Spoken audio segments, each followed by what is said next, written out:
अतीक की हत्या हुई, वो भी पुलिस कस्टडी में। 45 जवान उसकी सुरक्षा में लगे हुए और उस कस्टडी। क्या ये ऐसे काम आज से पहले कभी नहीं हुए? तो जब योगी ने बोला था मिट्टी में मिला देंगे, अब योगी तो जी ने कहा अपराधियों को मिट्टी में मिला दिया तो कौन सी बड़ी आफत है? अपराधियों से हमें कोई हमदर्दी नहीं लेकिन है। मिट्टी में तो अपराधी ही मिलाए हैं। सुनो, हमें तो संविधान के साथ जो छेड़छाड़ है उसमें ऐतराज है। और बड़े बड़े अपराधी मिट्टी बड़े मिला बड़े दिए। अपराधी अतीक अहमद, दूसरा तैमन, फलाना डिमाका, हाँ। सबको सालों को मिट्टी में मिला दिया। लेकिन हमें दुख इस बात का है, योगी सरकार एक जिद्दी सरकार बनकर रह गई। वो अपनी बात को मनवाने के लिए संविधान के साथ कैसे छेड़छाड़ करती है, ये दुख का विषय है। और उन्होंने सरेंडर किया, श्री राम के नारों की आड़ लेकर उन्होंने सरेंडर किया। और पुलिस ने ऐसे जैसे कि पुलिस के वे दामाद हो, ऐसे आराम से उन्हें उठा लिए। ऐसे डीएसपी रैंक के अधिकारी वहाँ मौजूद थे, उनकी मौजूदगी में आराम से आए 3 हत्यारे और हत्या करके चले गए। राजनीति इतनी गंदी हो चुकी है हमारे देश की, अपराधी ही संसद में जाते हैं, चाहे अखिलेश हो, चाहे अतीक हो, चाहे हमारे मुख्यमंत्री योगी जी हो, ये भी अपराधी हैं, उनके भी मुकदमे हैं। भाई गजब हरियाणा मीडिया चैनल देखने वाले सारे दर्शकों ने रवि नागर की राम राम। भाई फिलहाल हैं तो हरियाणा के अंदर, लेकिन जो हमारे साथ जो व्यक्ति मौजूद हैं ये यूपी से हैं। और भाई लगातार आप हरियाणा के हमारे चैनल पे सर्वे देख लग रहे हो, लेकिन हमने 1-2 वीडियो योगी जी के बारे में बनाई थी, वहाँ पर जो इनकाउंटर हो रहे थे उसके बारे में बनाई थी। तो जो अंकल जी है इनका भी इंट्रोडक्शन करवाऊंगे, और जो ये अंकल जी इनका भी इंट्रोडक्शन करवाऊंगे। तो एक है बीजेपी से और एक है पिछड़ा वर्ग से, तो पूरी की पूरी एक इंट्रोडक्शन दो जी अपना। मैं नीरज धीमान, प्रदेश सचिव राष्ट्रीय पिछड़ा वर्ग मोर्चा उत्तर प्रदेश। आप जी? मैं विक्रम धीमान, सहारनपुर से, यूपी से, और मैं बीजेपी से हूँ। और मैं अपने मुख्यमंत्री के बारे में 2 शब्द बताऊंगा। हाँ, 1 मिनट मैं बता दूं थोड़ा सा। तो भाई फिलहाल आप योगी के बारे में चर्चा करेंगे, क्योंकि ये दोनों यूपी से हैं। और योगी कितना अच्छा काम कर रहा है यूपी के अंदर, और जो अपराधियों के लगातार इनकाउंटर हो लग रहे हैं, जैसे अतीक के बेटे का इनकाउंटर हुआ, कितना वो सही था कितना गलत था, दोनों से चर्चा करेंगे। तो सबसे पहले आप ये बताओ, जो अतीक के बेटे का इनकाउंटर हुआ था पुलिस द्वारा, सही था वो? बिल्कुल सही था जी।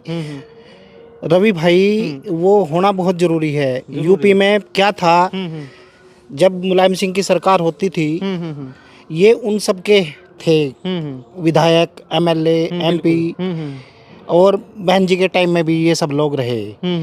इनका दबंग था वहाँ यूपी में, एक मतलब डर था लोगों में। एक इनके खिलाफ कोई बोलने वाला, पुलिस, एसएसपी, जज, कोई फैसला नहीं देने वाला था। हमारे योगी जी आए, उन्होंने एक्शन लिया, और मुलायम सिंह के, अखिलेश के टाइम में हमारी माँ, बहनें, बेटियाँ, वो मतलब अपने आप को सुरक्षित नहीं समझी थी। और हमें भी लगता था, हमारी बेटियाँ स्कूल में पढ़ने के लिए जाती थी, कुछ करती थी, तो दिल में एक डर बना रहता था। बिल्कुल बिल्कुल। साथ में अंकल जी तक बात करेंगे। तो क्या अंकल जी, जो इनकाउंटर हुआ अतीक के बेटे का, और जो अतीक की हत्या हुई है, कितना सही कितना गलत? देखो, अतीक से हमें कोई हमदर्दी नहीं है, लेकिन हम साथ साथ योगी जी से ये भी मांग करते हैं, जो लखीमपुर खीरी में बेगुनाह किसानों के हत्यारे हैं, उस चीज पे भी आऊंगे। पहले मैंने अतीक के बारे में बताओ। नहीं, पहले अतीक के बारे में बताओ। अतीक से हमें कोई हमदर्दी नहीं है, हमदर्दी नहीं है, लेकिन वो ठीक हुआ या गलत हुआ? वो तरीका जो है वो हमें प्रथम दृष्टया ये नजर आ रहा है कि वो संविधान के साथ छेड़छाड़ है, तो वो अच्छा नहीं है, ठीक नहीं है। इतना बड़ा अपराधी था, बड़ी बड़ी इंडिया के अंदर हत्या हुई है, उसकी होगी तो कौन सा ज्यादा बड़ी बता बात? तो रहा हूँ। ऐसे तो जो वो एक आतंकवादी पकड़ा था, तो उसके साथ ऐसा क्यों नहीं किया था? लेकिन ये तो एक अब्दुल कसाब जो था विदेशी था, उससे तो हमारे देश को कोई हमदर्दी नहीं होनी चाहिए। लेकिन ये अंकल जी एक हादसा था ना, अपराधी ने अपराधी को मार दिया, तो कौन सी आफत आ रही है? नहीं, वो पुलिस कस्टडी में मार दिया ना। अच्छा, पुलिस कस्टडी में क्या पहले मौत नहीं हुई आज से पहले? नहीं, इंदिरा गांधी भी तो पुलिस कस्टडी में मारी गई है। तो वो हम यही तो कह रहे हैं, योगी जी को जो है लखीमपुर खीरी के जो किसानों के हत्यारे हैं, उनका भी इनकाउंटर ऐसे ही कर देना चाहिए। और मनीषा हाथरस की जो मनीषा है के साथ बलात्कार हुआ, वे अपराधी थे, उनके साथ भी ऐसा ही होना चाहिए। लेकिन अतीक का जो बेटा है वो तो फायरिंग कर रहा था पुलिस पे। हाँ, वो तो फायरिंग कर रहे थे। अतीक के बेटे से हमको कोई हमदर्दी नहीं है, वो ठीक हुआ ना, वो ठीक हुआ जो हुआ। तो आपको दिक्कत कहाँ है? दिक्कत तो हमें कहीं भी नहीं, हमें तो अपनी दिक्कत है हमारी। फिर वही हक अधिकार की बात आ जा। और अभी हमारे बड़े भाई विक्रम धीमान जी ने कहा कि बहन जी यानी कि मायावती के शासन काल में इनकी माताजी, इनकी बेटियां वे असुरक्षित रही, और अखिलेश के टाइम में तुम्हें ज्यादा असुरक्षित रही। ये सुनिए पत्रकार बंधु, आप इनसे पूछिए किस टाइम, उस शासन काल में किस दौरान इन्हें क्या दिक्कत आई। एक भी दिक्कत ये बताएं तो मैं इनकी गुलामी करूं, ये बताएं हमें। अंकल जी बताओ। भाई वो भाई जो कह रहे हैं वो उनका अपना नजरिया है। मेरी जो बात है, वास्तविकता होनी चाहिए। जो सच है वो यही है। वो उस टाइम में एक बहुत डर का माहौल होता था। लड़कियां, बच्चे, गुंडागर्दी ज्यादा चलती थी। रात को ही दिन छिपे भी कहीं कुछ भी घटना घट जाती थी। पुलिस में कुछ सुनवाई नहीं होती थी सिवाय उस पक्ष के जो उनके लोग हैं।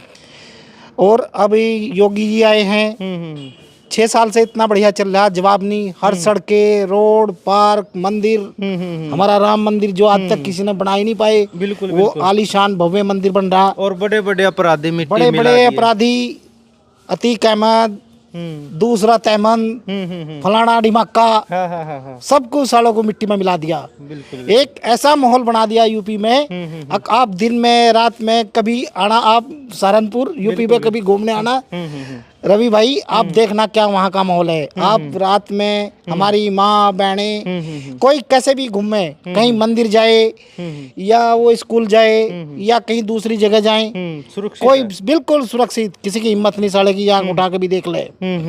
और अखिलेश के टाइम में तो उनका अपना परिवारवाद, जातिवाद और घर की लड़ाई, ये सभी नहीं निपट रही थी। बिल्कुल बिल्कुल। और अब तो आप स्वतंत्र हैं। पहले मैं ये सोचता था अब भाई हरियाणा हमारे से बहुत करीब है, 15 किलोमीटर 20 किलोमीटर दूर हमारा जमुनानगर है। हम देखते थे कि भाई जमुनानगर में बहुत बढ़िया स्टेट है, बहुत बढ़िया वो है, सुविधाएं है। आज मैं यहाँ आया हूँ करनाल और जयसिंहपुरा गांव में, तो रास्ते में मैंने देखा सड़कें टूटी हुई। मैं सहारनपुर से चलता हूँ करनाल तक, मुझे कहीं कोई गेर ही नहीं बदलता पड़ता। और जैसे ही यूपी यमुना उसमें हरियाणा में आता हूँ, जगह जगह सड़कें टूटी हुई, कोई विकास नहीं नजर आया। मेरी यूपी नंबर 1 है। और मेरे योगी आदित्यनाथ जी जो हमारे मुख्यमंत्री हैं, माननीय मुख्यमंत्री जी, उनके लिए मेरे पास शब्द नहीं है, मैं किन शब्दों से उनका वो करूँ बखान। बिल्कुल बिल्कुल। उन्होंने एक निष्पक्ष और इतना बढ़िया विकास, इतना बढ़िया काम, इतनी बढ़िया सुरक्षा, जवाब नहीं है कहीं भी। बिल्कुल बिल्कुल। कोई मुख्यमंत्री नहीं है भारत का ऐसा होगा जो उसने बढ़िया मुख्यमंत्री होगा। बिल्कुल। मैं सौभाग्यशाली हूँ। और पाकिस्तान जैसा देश भी मेरे योगी की मांग कर रहा है। बिल्कुल बिल्कुल। जय श्री राम। जो अतीक अहमद का बेटा है या अतीक अहमद है, जो अखिलेश की सरकार थी, मुलायम की सरकार थी, उनके टाइम में वो सांसद रह चुके हैं, MLA रह चुके हैं, और योगी सरकार जब आओ तो इनके इनकाउंटर। देखो राजनीति इतनी गंदी हो चुकी है हमारे देश की, अपराधी ही संसद में जाते हैं, चाहे अखिलेश हो, चाहे अतीक हो, चाहे हमारे मुख्यमंत्री योगी जी हो, वे भी अपराधी हैं, उन पे भी मुकदमे हैं। पत्रकार बंधु, योगी जी के ऊपर मुकदमे हैं। हाँ हाँ, क्या अपराध के, वो मर्डर के हैं? अब मुकदमे तो देखो, एक बात सुनो, मुकदमे तो अपराधी किसको कहते हैं? फर्क होता है, एक तो हम किसी का रेप करके जावा या किसी की हत्या करके जावा या एक थोड़ा झगड़े में जाओ, तो मुकदमे भी तो देखे जाते हैं। देखो मुलजिम और मुजरिम, यही तो फर्क है ना। बिल्कुल बिल्कुल। भाई वे अंडर ट्रायल है, उनका ट्रायल हो चुका, क्यों जी, यही तो फर्क है। लेकिन क्या पत्रकार बंधु आप चाहेंगे संविधान के साथ ऐसा काम हो? ना बिल्कुल नहीं, छेड़छाड़ होनी चाहिए संविधान के साथ, संविधान के तरीके से चलना चाहिए। देखो हमें योगी जी से कोई दुश्मनी नहीं है, हमें अतीक से कोई हमदर्दी नहीं है, जैसा करेगा वैसा भरेगा। बिल्कुल बिल्कुल। लेकिन चाटुकारिता की भी हद होनी चाहिए। हमारे बड़े भाई ने अभी कहा हमारी बेटियां, बहनें, हमारी माताएं रात को स्कूल जाएं, रात को कोई स्कूल नहीं खुलते, दिन के स्कूल लेकिन भी। कहने का उनका मतलब भाई सुरक्षित है, चाहे रात में हो चाहे दिन में हो, लेकिन पहले दिन में भी सुरक्षित नहीं थी। ये देखो, तात्पर्य है उसका कहने का। ऐसे बहुत कारनामे हैं जिसमें योगी जी कान के जेवर जवाबदेह हैं, जैसे कि मनीषा हत्याकांड है, ऐसे ही कुलदीप सेंगर वाला मसला है। काम तो हो रहा है, ठीक है, वे कंट्रोल करने का प्रयास कर रहे हैं, लेकिन बिल्कुल अपराधों का सफाया अभी नहीं हुआ।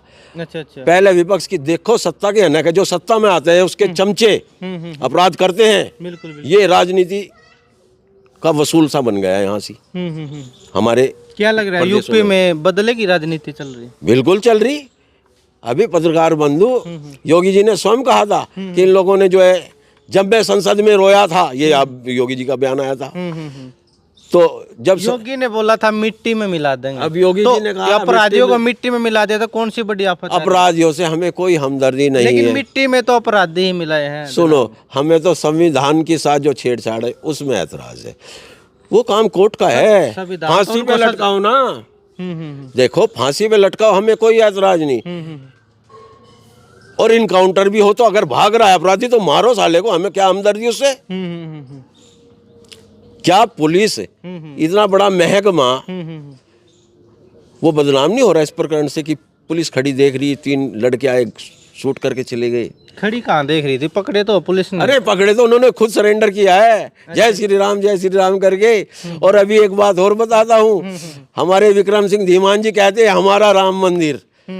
तुम तो वहां से जो है पैड़ी पे चढ़ने के भी हकदार, तुम्हारा कहाँ से हो गया? पिछड़े का तो उसमें कोई हिस्सेदारी नहीं है। नहीं ऐसा तो कुछ नहीं है, वहाँ राम मंदिर बनेगा और हाँ, तो इंडिया का कोई भी लोग जा सकता है वहाँ पे। अजी पत्रकार बंधु, कई मामले ऐसे हैं, आपके भी नॉलेज में होंगे। हमारे राष्ट्रपति KR नारायणन तक को जो है कुछ मंदिरों में रोक दिया गया। और मैं तो बात करता हूँ, लेकिन जो पहले हो लिया, लेकिन अब वो ऐसी चीज नहीं है। इतिहास हमारा पीछा नहीं छोड़ता। अभी हमारे बड़े भाई ने कहा हमारा राम मंदिर, आप कमेटी में है क्या? पूछना इनसे। तो आप ये मान रहे हो मतलब हमारा है नहीं, आपका है? हाजी नहीं, हमारा कहाँ, फिर किसका है? हमारा तो हमारे से दान लिया गया, हमारे से सारा माल लिया गया और मालिक ब्राह्मण व्यवस्था बन गई।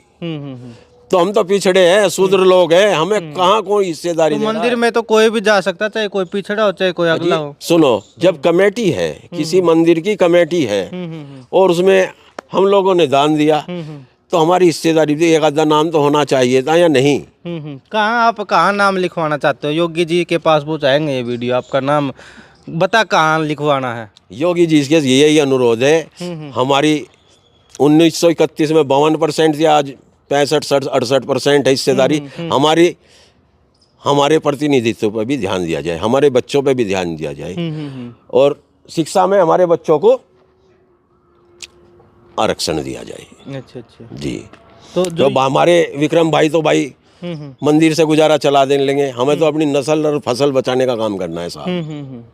नस्ल और फसल दिक्कत में है भाई। नस्ल और फसल तो हमारी वही, शिक्षा है नहीं, रोजगार नहीं है, तो वे कहाँ जाएंगे? विक्रम सिंह जी तो 800 रुपये दिहाड़ी करके जो अपना काम चला ले, बच्चे पाल ले, लेकिन आप दिहाड़ी नहीं कर पाएंगे भाई। हमारी जो अगले औलादे, क्यों जी, शिक्षा इतनी महंगी हुई है, पढ़ ही नहीं पाएंगे। तो हमें तो आपसे पत्रकार बंधु यही अनुरोध है, ये हमारी वीडियो योगी जी तक पहुंचाए और हमारे समाज का, पिछड़े समाज का भी कुछ कल्याण हो, ऐसी आशा आप लोगों से हम करते हैं। भाई फिलहाल आप लोगों ने दोनों के विचार सुन लिए, लेकिन ये तो बोल रहे हैं हमारा नहीं है मंदिर। भाई रवि भाई, मंदिर सबका है, सबका, कोई मना नहीं करता। मंदिर में आप जाओ, मैं जाऊं, कोई जा, मंदिर सबका है। और इतने दिनों के बाद भव्य मंदिर का निर्माण हो रहा, उसके लिए हम आपको भी बधाई दे रहे। बिल्कुल, बिल्कुल। और हम अपने पूरे भारतीय और मेरे भारत के बाहर देश विदेश में रहने वाले लोगों के लिए भी। और रही बात योगी जी की, योगी जी हमारे लिए एक अवतार हैं, और परमात्मा ने दोनों नेता हमारे ऐसे ही भेजे, मोदी जी और योगी जी। बहुत अच्छा काम कर रहे हैं देश के लिए, और कोई भ्रष्टाचार नहीं, कोई परिवारवाद नहीं, कोई दूसरी बात नहीं है, कोई कुछ नहीं। बिल्कुल, बिल्कुल। बहुत अच्छा। और सुरक्षा हम भूखे रह लेंगे, कोई बात नहीं, हमें नस्ल और शकल से कोई लेना देना नहीं। हमारी सुरक्षा और हमारा स्वाभिमान ये बरकरार रहे, हम एक टाइम भूखे रह लेंगे। हमारे मुझे पता नहीं, किसी पहले प्रधानमंत्री ने भी कहा था अगर भाई एक टाइम जो है खाना छोड़ दो, मैं कर्ज नहीं लेना चाहता देश का, हम भूखे भी रह लेंगे। मुझे हार्दिक खुशी है, अपने मैं यूपी का निवासी हूँ और मुझे अपने मुख्यमंत्री प्रधानमंत्री पे इस बात का गर्व है। जय श्री राम। जय श्री राम। हमारी भी दोस्त बिल्कुल, हाँ हाँ। एक पहले मेरा एक सवाल है, जो अपराधियों के जो घर हैं, बड़ी बड़ी संपत्ति जायदाद है, सब के सब सरकार के अंडर में जा रहे हैं, बुलडोजर चला जा रहे हैं, वो ठीक है? देखो जी, जो अवैध है, अवैध नहीं है, अवैध नहीं, जो बड़े बड़े अपराधी तो वैसे अवैध है। देखो मेरी बात सुनो, सरकार उसे ही तो कब्जा करेगी जो अवैध है, या एक आम आदमी। अपराधी तो अवैध है। हाँ हाँ, जो अपराधी है तो वो तो पत्रकार बंधु, अब हम उसी भाषा में आपको जवाब देते हैं। हम तो ये कह रहे, हमारे प्रधानमंत्री और मुख्यमंत्री चाहे विदेशों में तो लूट कर लाए, अपनी जनता के लिए हमें बराबर हिस्सेदारी दे। कुल मिलाकर हमारा तो एक ही कहना है, हमें पिछड़ों को उनकी संख्या के अनुसार हिस्सेदारी दे, शिक्षा हो, स्वास्थ्य हो, हर उसमें हमें हिस्सेदारी दे। बिल्कुल बिल्कुल। हमें उससे तो, जैसे हमारे बड़े भाई ने कहा, हमें फसलों से और नस्लों से कोई लेना देना नहीं। ये तो भाई राम भक्त हैं, हनुमान जी के मुंह में वहीं से शहद डालते रहेंगे। हमें तो भैया फसल सुनो, हमें तो फसलों को भी बचाना और नस्लों को भी बचाना। आप नहीं हो राम भक्त? ना जी ना, हम तो देखो कारण है, हम तो कर्म की बात करेंगे। मजदूर लेवल के आदमी करेगा नहीं तो कोई नहीं देगा। हमारे विक्रम सिंह जी तो बिना खाए भी रह लेंगे। अच्छा अच्छा, स्वास्थ्य भी ठीक रहेगा। क्यों जी, बच्चों को तो जो है चाहिए ही चाहिए, आप कहीं से लाए देना ही होगा। तो हमें तो ये कहना है, योगी जी से हमारी रिक्वेस्ट पूछवा लियो, इन्हें पिछड़ों को इनकी हिस्सेदारी दे दे भाई। मंदिर बना, चाहे मठ बना, चाहे नेपाल में बना, चाहे पाकिस्तान में बना, हमें विदेशों से और अपराधियों से कोई मतलब नहीं है। योगी जी हमारे यहाँ लड़ेंगे भी, कहेंगे भी, झगड़ेंगे भी, हिस्सेदारी भी लेंगे, लड़ाई जारी रहेगी हमारी। चलो भाई, फिलहाल धन्यवाद दोस्तों, इस वीडियो में इतना ही। और आप लोगों ने दोनों के विचार सुन लिए। और भाई मैं किसी भी पार्टी का समर्थक नहीं हूँ, ना मैं किसी भी पार्टी ने सपोर्ट करता हूँ। मेरा काम था दोनों के विचार लेना। और फिलहाल अपना प्यारा सा एक कमेंट कर दियो, और कौन से की आपने बात सही लगी एक सभ्य भाषा में कमेंट करियो। जय हिंद, जय भारत। करो भाई। गजब हरियाणा मीडिया चैनल देखने वाले सारे दर्शकों ने रवि नागर की राम राम। भाई फिलहाल जयसिंहपुर गांव के अंदर मौजूद हैं, और भाई यहाँ पर किसी विषय न लेकर आए थे, लेकिन हमारे साथ यूपी के दो व्यक्ति मौजूद हैं।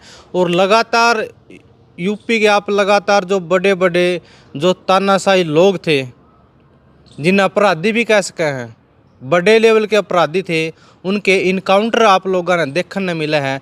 तो आप रिव्यू करने की कोशिश करेंगे भाई पब्लिक का क्या वाकई में ऐसे अपराधियों पर ऐसा काम होना चाहिए, या वो गलत हो रहा है, या सरकार तानाशाही करी, या योगी सरकार है जो यूपी में कितना अच्छा काम कर रही, कितना माड़ा काम कर रही है। तो सारी की सारी बातचीत करेंगे। तो सबसे पहले राम राम जी।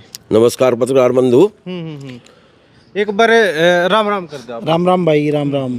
अपना एक बार परिचय दो, आप कहाँ से हो? मैं नीरज धीमान, प्रदेश सचिव राष्ट्रीय पिछड़ा वर्ग मोर्चा उत्तर प्रदेश। मैं जिला सहारनपुर का रहने वाला हूँ जी। तो मैं सबसे पहले यही सवाल पूछूंगा, जो योगी है मुख्यमंत्री है यूपी का, तो जो अपराधी है, बड़े बड़े हाई लेवल के अपराधी हैं, जो माफिया है, उनके इनकाउंटर करता है, तो ठीक है? देखो जी, माफिया है